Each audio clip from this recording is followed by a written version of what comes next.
Greetings, Soulswind here, and welcome to Let's Play Lord of the Rings: The Battle for Middle-earth. This is another featurette video where we're gonna look at what other options do we have to help our units and heroes on the front line or on the battlefield. Since that's Lord of the Rings, you know, rings, wizards, and magic. How about some powers? There are special powers for both the good factions and the evil factions. We're gonna start with the good factions. Now for the good factions, we're gonna start here in one of the campaign missions. Firstly, how do we get powers? By getting points, or rather power points. Okay, power. Anyway, yeah, power. So, increase the power of the even star, destroy units to gain new powers. It's basically combat and battles that will slowly gain us points by filling up the circle. As you can see here, there's that little glowy blue circle or ring right outside the even star here. Yeah. Once it fills up, it gains us a level. Another way to quickly gain level would be to choose the missions strategically. Some missions give us +1 power, +2 powers. For example, those missions, once completed, would give us those extra powers even without having to combat. So, these two avenues. If I'm mistaken or miss out anything, I just have a feeling I might be missing something, and if I do, please let me know in the comments below. Anyway, once we get the power points, we'll then have to purchase the powers. So we have 1 point here. What can we get? This one, draft. Specifically, I want to mention this here. Draft. All peasants become armed. Left click to activate. Here, we left click to purchase it. And when we purchase it, you see that this becomes available. Okay? And you see all these flashing as well. But that's different. These other flashing ones are because they have completed their countdown. Meanwhile, the newly purchased skill has not completed its countdown yet. So we'll need to wait for the skill to count down before we can use. Now, as compared to hero powers that are available right at the start of a mission, these powers here, they count down from the start of the mission. And when do they begin their countdown? If we start the mission right away, then it starts right as our units move onto the map. However, if there are in-game cutscenes, so you see the in-game characters moving, such as when Aragorn is motivating people at the Black Gates, even though we cannot control our units, the powers begin their cooldown right as we load into the mission.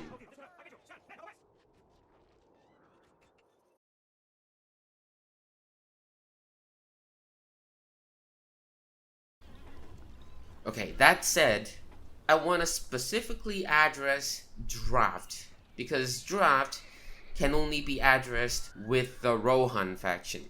Firstly, we'll need peasants, okay, and that's countdown already. So here we have it. All peasants become armed. Can we still see it here? Yes. All peasants become armed.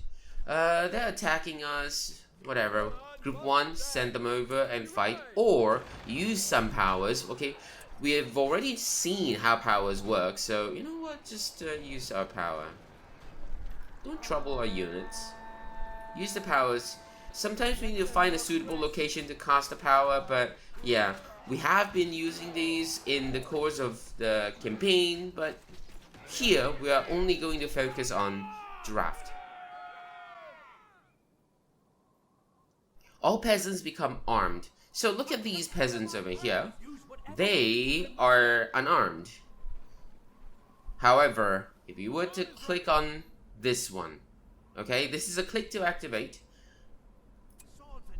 and they become armed, okay?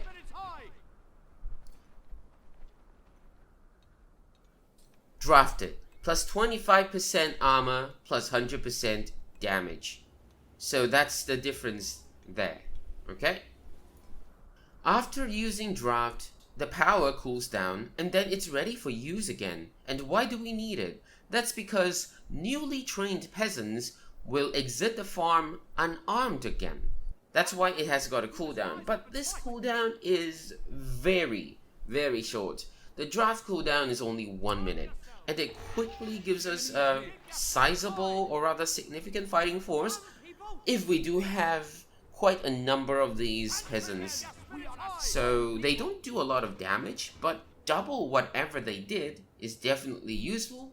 They're not very tanky, but a quarter more armor is again very useful, especially when they're really cheap to produce and really cheap on command points as well, and they can be quickly produced from multiple farms. Every farm can train them, and then just imagine having all of them drafted.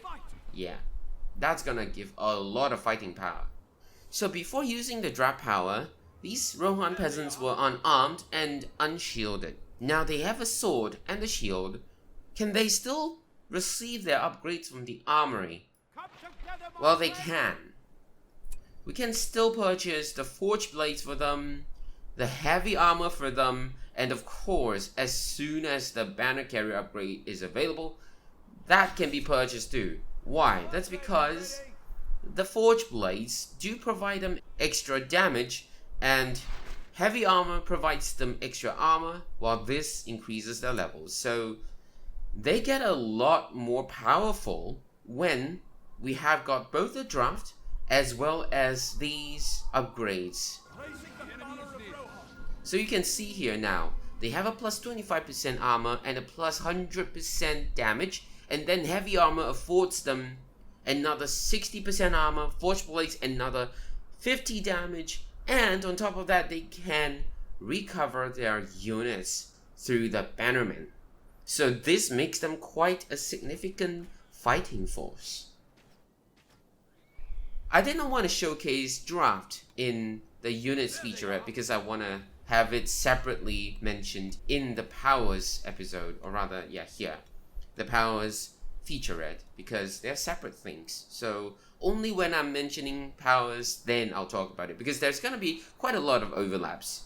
You'll soon see that. Let's move on to the other powers, and we're going to load up a different mission to showcase all that. Let's first look at the powers in more detail. We start with heal. It heals units and replaces 1 dead man per battalion. Now for heal, the cooldown time is 2 minutes. Also, it can heal Ents as well as heroes. So a cooldown time of 2 minutes, I would say, coupled with Aragorn's healing powers, pretty reliable in keeping the heroes alive, as long as we don't carelessly put the heroes in too much danger, like have them fight groups after groups of rank 10 mountain trolls. Just 2 or 3 is enough to take out the heroes if we're not careful, that is. Heal is a very useful power because it affects not just 1 battalion, it affects its target area. And also, just want to show that I didn't purchase draft because I didn't plan to use Rohan peasants in the campaign, but we can always purchase this here. It's only 1 point, and that reorders the powers here, okay? The layout's different, but I would prefer to have the Rohan and the Elven allies both in the same column over here. It's easier to track what we have, and we can usually use one of the two. I'll talk more about that later, but let's start with heal. The banner man has fallen. Okay, so now with a few fallen, recover. So they recover full health, but once again, yeah, we can always couple heal together with the well. So don't just depend on the heal. Pull them back if they are too low on manpower, and have heal give emergency escape options. The second one is Elven Gifts. Heroes gain 50% damage bonus. So it's pretty straightforward. With this, the Moria mission becomes a lot easier because 1.5 times the damage that they usually do is going to help a lot in missions that only depend on the heroes, like the Moria one that I've just mentioned, Lothlorien being another one, and Amon Hen as well.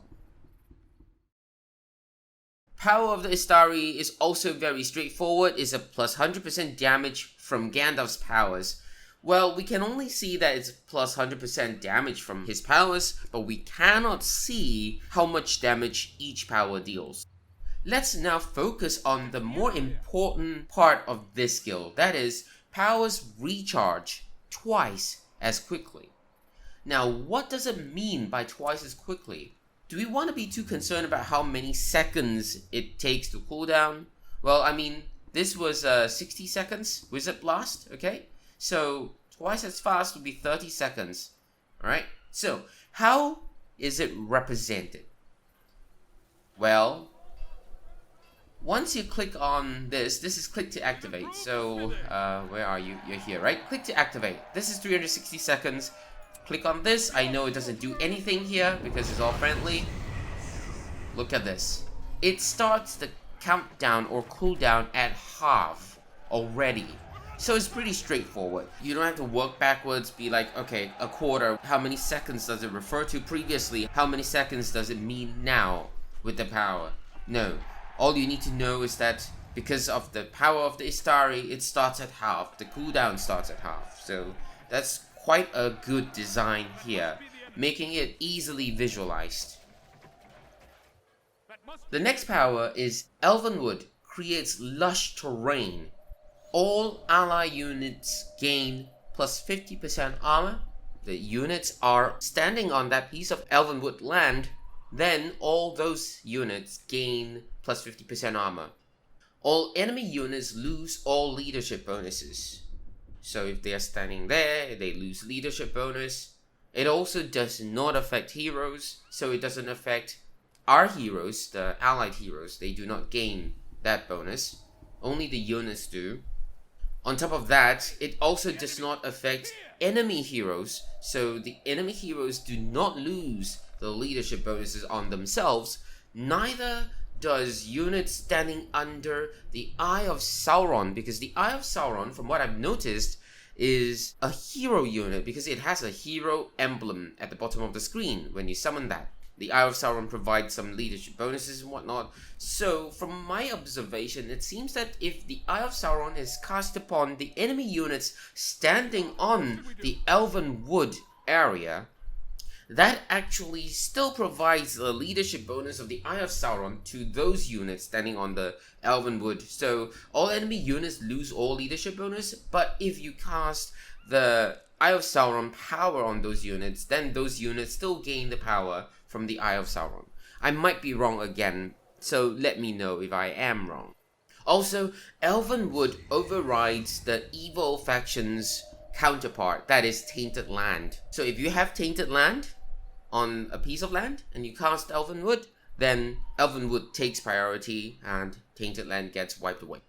Similarly, casting Tainted Land on Elvenwood would wipe away the Elvenwood effect on that piece of land. The good thing about Elvenwood, though, is that it provides trees for cover for rangers. So if we have rangers in our army, then they can take cover in the woods. Cooldown time for Elvenwood is 4 minutes. However, not all missions have got Elvenwood. For example, the Black Gates do not allow us to use Elvenwood. It's just disabled on the Black Gates mission. Now, let's showcase the Elvenwood power. Oh my gosh. Ta-da! Trees grow and rangers can take cover amongst the trees. The next power is Draft. All peasants become armed. That's it. 1 point. Oh, anyway, this is 4 points. And this requires either heal or elven gifts. Okay, so unlock one of these. Either one of them will do. Meanwhile, the power of Istari requires the unlocking of heal. Draft requires the unlocking of elven gifts. I forgot to talk about this. Prerequisites. Now, in the skirmish mode though, the prerequisites are different. Cloud Break requires either Power of Istari or Elvenwood to be unlocked first, then spend 8 points to purchase this. sun breaks through, rain, or darkness. To showcase this though, I need the enemies to cast it's either rain or the darkness power. I can cast it here. I don't know if it's gonna make a difference here, but yeah, it just stuns the enemy units. Pretty straightforward. Cloud Break has a cooldown time of 5 minutes.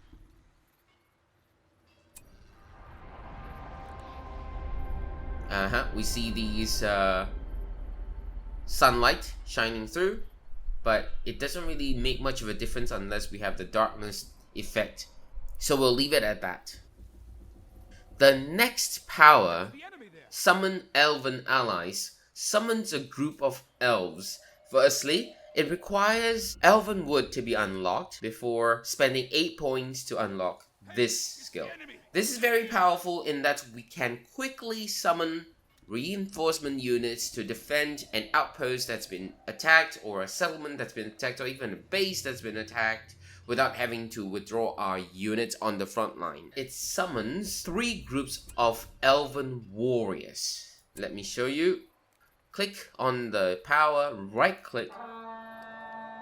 3 groups of Elven Warriors. Now these 3 groups are unranked Elven Warriors at 160 health. And you see that there's a time remaining, a timer counting down on these Elven Warriors. After the timer counts down, they will disappear. The duration for this timer is 3 minutes. That is a lot of time. If we can keep them alive, they can continue defending the base for the 3 minutes that they have. So note that they're unranked though, so we can't really combine them to become like, you know, range and melee. They will shoot, and they also get cloaked amongst the woods. This is the same for ranges. Even though we cannot combine them, we can swap them to melee weapons. Now, before we move on to the next power, Elven Allies is unique. The first power that has got different cooldown times for the campaign missions and specifically Blackgate. Because on the Blackgate mission, the cooldown time for Elven Allies power is 7 minutes, while here, on the other missions, it is 5 minutes. For Skirmish, it is also 5 minutes, but for the Blackgates, it is 7 minutes. Next, other than summoning Elven Allies, we can summon Rohan Allies. This requires either Elven Wood to be unlocked or Draft. It summons Rohirrim. What does it mean? It summons 4 groups of rank 1, 140 HP Rohan Riders, or rather Rohirrim, melee units from the Rohan faction. Again, it's got a cooldown time of 5 minutes, just like the Elven Warriors. So when summoned together, this group of warriors can really be a strong fighting force and perhaps take out an enemy outpost or even an enemy camp. Otherwise, we can stagger their use. So 5 minutes for the elves, and then maybe 2.5 minutes later, because the elves last for 3 minutes, so 2.5 minutes later, summon the Rohan allies. If the elves manage to last that long, okay? Well, let's try summoning them. So you can see here, it's the horse mark here, okay? And it is a click and then right click on the area to cast. Before I forget though, this one is this symbol. Looks like that, okay? Butterflies. And the elven ones has got this, the elven leaf thingy. So summon Rohan allies. Now these 4 groups of Rohan Rohirrim also has got a duration. And for this duration, it is also 3 minutes. Okay, so yeah, they last 3 minutes as well. So total is 6 minutes if we were to stagger the summoning of the elves and the Rohan. Again, these are 5 minutes cooldown for campaign missions, except Blackgate, 7 minutes over there. Other than Elven and Rohan allies, we can also summon mythical creatures. Eagles, we can summon eagles. Yeah, summon eagle allies. And it summons giant eagles. Well, Not a lot, 2 of them. It summons 2 eagles with a hero symbol. And for this though, it needs the cloud break to be unlocked, and then spend 10 points to unlock this. Left click, then click on target. Summon Eagle's cooldown time is 6 minutes here, but it is ridiculously long at the Black Gates. 17.5 minutes at the Black Gates. Click and you see these eagles thingy here. Yeah, right click on it, and then eagles appear. They appear as hero type units. Rank 10, health 2000 and damage 200. There's 2 eagles here. They have a duration of 2 minutes, after which they will disappear. The 2 minutes though includes them flying off to the skies. Okay, so like their HP will drop to 0 immediately once the timer counts down, and then they will fly off to the sky before these emblems here disappear. They are very susceptible to fire though, so do not have them fight against archers with fire arrows equipped. They're not gonna last at all. Oh, we can see them fight. So we can use these as base defense or to take out outposts. 2 of them would be enough to take out an outpost that is unguarded. So let's see them fly off to the skies. Yeah, you see? The HP drops to 0, they fly off, then the emblems disappear, okay? And you can see this little green thing over here, that's the Elven Wood thingy. So if we cast this here, you see on the mini-map, there's this green thing over here, okay? Meanwhile, for Elven allies, there's also a green thing on the floor, but they do not have trees. Alright. For Rohan allies, what terrain do they get? Oh, this desert type terrain. More powers. Next, Anduril. Aragorn gets plus 100% damage. Very straightforward. But is it that straightforward? Well, we got 100% damage here to his sword. We've got Elven Gifts here at 50% damage. Then we've got him and his leadership bonus, which also grants him 150% damage. So how do I think these powers or these bonuses are applied on Aragorn? Firstly, let's take a look at Aragorn. Aragorn has got 160 melee damage at rank 10, so we'll base on this. We want to apply the 50% damage bonus from Elven Gifts. 150% of 160 is 240 damage. So now Aragorn's damage is 240, alright? Then we apply Anduril plus 100% damage. So 240 plus 100% plus another 240. That will be 480. So Aragorn's damage is now 480. After that, we want to apply the leadership bonus. So powers are done. Then we apply the leadership bonus. Plus 150% damage. On what damage? On 480 after the powers? No. On Aragorn's base damage of 160, which would make it 240. 240 is applied to whatever we have calculated of Aragorn's damage, which is already 480. So 480 plus 240 is 720. How do we prove the 720 damage? Let's have Aragorn fight something. Okay, we have Aragorn here now, and we have a lumber mill. We know that a level 1 lumber mill is 1500 HP, right? And 2 hits would be like 1440, which will leave it with only 60 HP. Let's see.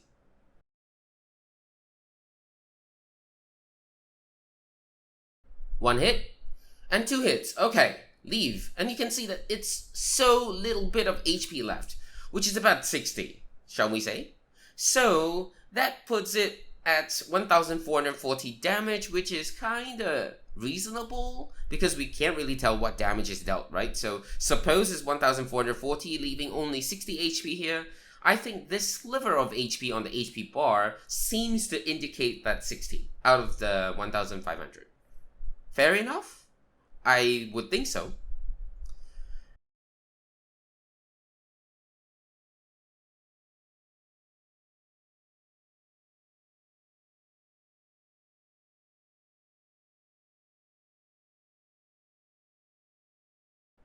And that was Anduriel. I think I didn't mention this, but Anduriel is passive, so it's already there. Also, it can be unlocked by unlocking either of Cloudbreak, Summon Elven Allies, or Summon Rohan Allies.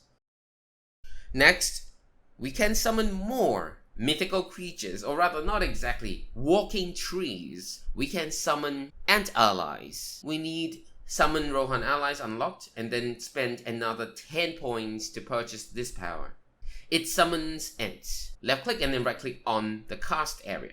So it summons 4 ants at 2000 HP per ant. The ants have a duration of 2 minutes. Meanwhile, the cooldown for this power is 8 minutes.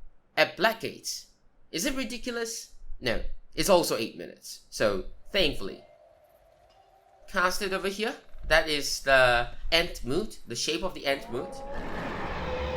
Ta-da! I don't recall them just appearing. I thought they would rise up from the ground. Yeah, they were angered by the lumber mill. They immediately appear. They do not rise up from the ground, so they just gain walk speed, and then they just appear right away. Which is kind of interesting. Duration of 2 minutes, and after 2 minutes, they disappear into the ground though.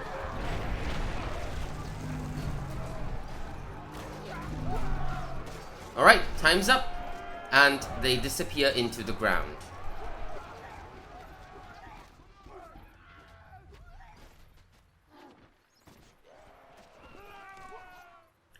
The last power that we have is the strongest one, the summoning of the army of the dead. And in order to have this power, Anduriel has to be unlocked, and I really love this design. Anduriel is the sword of Aragorn, right? The Flame of the West, forged from the shards of Northsil.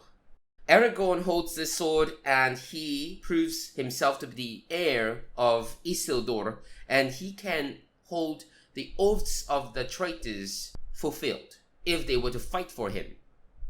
And then we spend another 16 points here to unlock this power. Let's just say the 16 point is Aragorn's effort going to Adan Harrow, taking the path of the dead, and going through the ordeal of getting almost buried by a torrential rush or an avalanche of skeletons or skulls. Anyway, the cooldown time for this power is 6 minutes here, but it is ridiculously bad at the Blackgates. So what does it do? It summons groups of the dead, okay?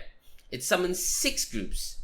So I want to talk about it first. The duration is only 45 seconds and it will disappear. It summons 6 groups of dead armies, 16 HP bar per group of those armies, but the specific number of units in each group is uncountable because they're ethereal, right? Each group though has got 2000 HP, so if you do deal a lot of damage, you can take them out, but it's almost impossible because they kind of insta-kill normal units, but not Mumakil or the Mountain Trolls. Left click to select the power, right click on the area to cast the power, okay?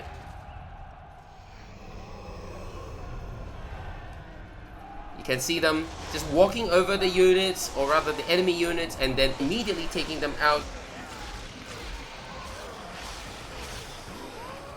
Imagine this is the Mumakil, takes about a few hits, but it's very quick. Very, very quick. It's so powerful that it cannot last too long. 45 seconds. If not, summoning this would just end the game already. Alright? Look at how big this massive group of units is and how much damage they deal. And then once they're done, they disappear. That's all, okay? I didn't target this. They do not prioritize buildings, so they won't attack it. And that's it. They're gone. That's about it for the good faction's powers. In total, we'll need to spend 78 power points. Again, it's a combination of fighting for points and getting the point awarding missions on the mission map.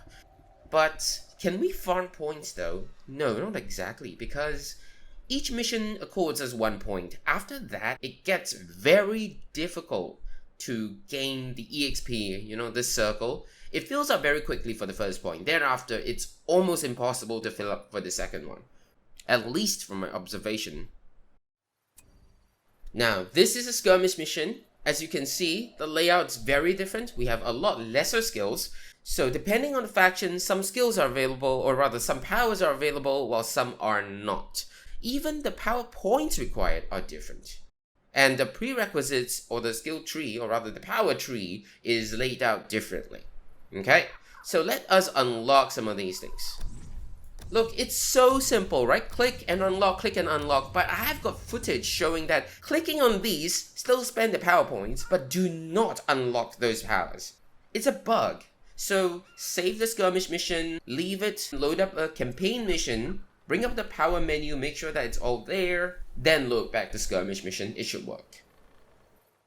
So these are the powers available for the Gondor faction. We have got healing and elven woods. Of course, we can summon elven allies for the Gondor faction because Gondor, or rather Aragorn, is a friend of elves, although Aragorn is not in this faction because, well, for balancing purposes.